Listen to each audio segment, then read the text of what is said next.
What is up, YouTube? Welcome back to another video. Today I have a workout for you guys. The emphasis on this cycle is going to be high volume training. Last time I did a high volume cycle was around September, and then previously before that it was around March, I want to say. I respond super well to high volume training cycles. They usually get me ready for more intense training later on, some max strength work and absolute strength work, and it allows me to train like that while being healthy. One of the big objectives for a high volume training cycle is to increase your work capacity, also to cause some hypertrophy, get your legs a little bit bigger, right? We want that specific muscle mass to increase, because that's going to increase your potential to jump higher and get stronger later on. So this is kind of like investing into your body later on. Usually during these cycles, your vertical will go down a lot. It is more general, so don't expect your vertical to go up a lot. This is literally like investing into your bounce later on. Now, every single time we write a training cycle for somebody, we want to understand their specific individual training considerations. So my considerations going into this training cycle is one, which is the biggest one. I am coming off an IT band injury. So I'm at a point where I can start doing some more explosive and intense training. Like you're seeing here, I'm doing a clean complex. So that is one of the big training considerations. How we're addressing that is through isometrics. The squats that I'm doing aren't going to be max intent. They're going to be a little bit more paced. And then the sessions are going to be extremely controlled in this training cycle. We're going to control how much volume I'm jumping with. That way I don't cause a flare up and we continue in an upward trend as far as my health. So that's the first training consideration. Second training consideration is my back, which, by the way, here is Austin Burke. You guys don't know who Austin Burke, he's a 1-foot jumper, has a 45-inch vertical off one. And I've been personally coaching him through the last 3 or so weeks because he had pretty bad knee pain and he has pretty bad training discipline, but we're back to getting him healthy, squatting pain-free and jumping off one pain-free. Back to what I was saying, second training consideration is my back. I have a history of back pain, and we want to basically get my back feeling as good as possible. That way I can do underboths in my dunk sessions, and later on in summer, hopefully do them in dunk contests. The way we're addressing that is only back squatting once a week, not deadlifting and back squatting in the same training cycle, keeping the intensity a little bit lower on those squatting days, and that usually is enough to keep my back healthy, along with, of course, doing the McGill Big 3 and 2 15-minute walks per day. Now, going into the workout specifically, I basically just showed each top set of all the exercises I did, because this training, guys, I'm going to be honest, is extremely boring. It's very tedious. It sucks. It's basically training like a bodybuilder.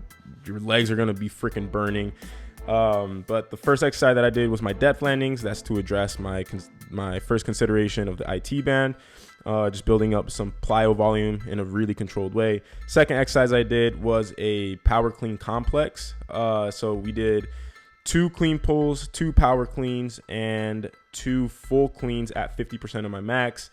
I believe I did that for 5 sets of 6, if you want to count. It's like 2, 2, and 2 for each set. Second exercise I did was high box step up. As you can see here, I am in full flexion on the top leg.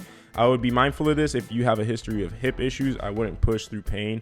I generally don't have hip issues and I have good flexibility, so I can do high box step ups.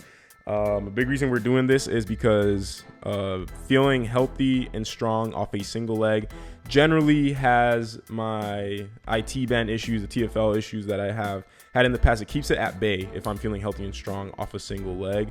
Right now I'm doing it with 15 pounds. I believe I built up to 30 pounds on my top set of these, and I did it for 4 sets of 12.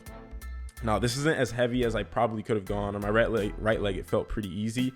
But the reason the weight was so light is because I am not pushing past a 3 in pain. That is very important. If you have tendon pain, is to never push past a 3. And if you feel a 3 in pain during an exercise, that is okay, as long as the pain is decreasing on each set, or if it's staying the same as you increase in weight. So on my first set, I used 15 pounds. I felt a 3. Second set, I used 15 pounds again. The pain dropped down to probably 1.5. So then I upped the weight to 30 pounds. Again, I felt a 3. And then on my second set at 30 pounds, it was around a 2. So that's how I know I am at basically I'm pushing the tendon at an appropriate level, and I'm going to be able to come back the next day and still be able to train and not cause the flare up basically. So that was the main meat and potatoes of the workout. We're going to finish with some accessories here. 4x10 hip thrust at 80% of your max. It's gonna burn. I hate the accessories. At this point of the workout, I'm usually pretty freaking dead. And then the last accessory we did was standing barbell calf raise, also for 4 sets of 10. This is something, guys, that you should not neglect if you're trying to jump higher. We've made numerous posts about this on Instagram. Most of the top jumpers in the world have really, really strong calves. It's something I neglected for a while, and I just personally saw it made a huge difference in my jumping. Especially if you're a 1-foot jumper, it will help tremendously. But that is it for the video, guys. Make sure to like the video. It helps the channel so much. Leave a comment. I usually get to almost all the comments on these videos. I like seeing what you guys' thoughts are. Subscribe if you haven't. And as always, guys, if you are interested in having me coach you personally to jump higher, go to THPstrength.com. You'll fill out a survey on there, and we'll basically see if you're a good fit for THP. If you are, we'll hit you up and we'll make a training plan for you and help you achieve all your athletic goals. Yeah, that's pretty much it for the video, guys. I'm having a dunk session tomorrow, so the next video is going to be a dunk session video. Super excited to share with you guys. Have a good week of jump training. Let's get some gains.